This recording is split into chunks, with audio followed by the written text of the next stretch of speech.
I started to see all my friends and family have their houses, have careers, have family, have kids. I was like, you know what? This ain't. I have an empty feeling inside me. I have something that's not being filled. Like I feel empty. I like that type of emotional connection with my family, and now I'm lacking within myself with someone who I can share that with, because it's definitely Mm, not somebody who you meet the same night at a setting like a club when you're under the influence of alcohol. It just doesn't happen like that. And if it mm, does, kudos to you, but it wasn't my story. But at 29, I decided to want to get in a relationship.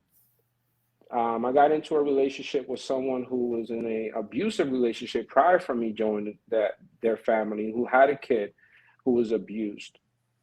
And this is where I really started to realize how big the problem was as mm, far as being an alcoholic.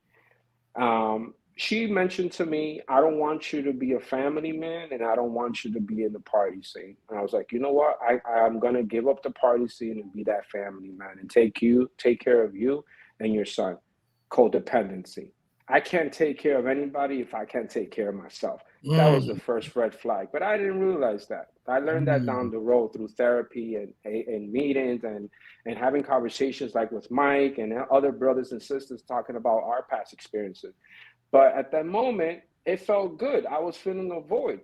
What happened is that when someone is in a setting that they're still healing, and you walk into that healing phase or stage, you're gonna get the effects of them not being completely healed, and that's mm, exactly what happened. So when I mm, was with this individual, whenever she would get mad, whether we were having an argument or whatever the case is, because she was still healing from her past relationship, she will hurt me.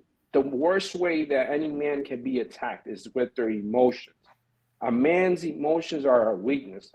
That's why some of us are either not really expressive, or some of us have emotional intelligence that can be expressive. I wasn't that man that was there at that point. So knowing that she knew that I didn't have the emotional intelligence of understanding how to be mad, sad, or whatever, or not feeling good enough, she hit me where it hurt. And it kept on and kept on for 3 years. What happened was that whenever I had that feeling, like I felt not worthy, like I felt, you know, just not good enough, the way I would cope is by alcohol. So even though I wasn't DJing or doing any of that because I was trying to be that family man,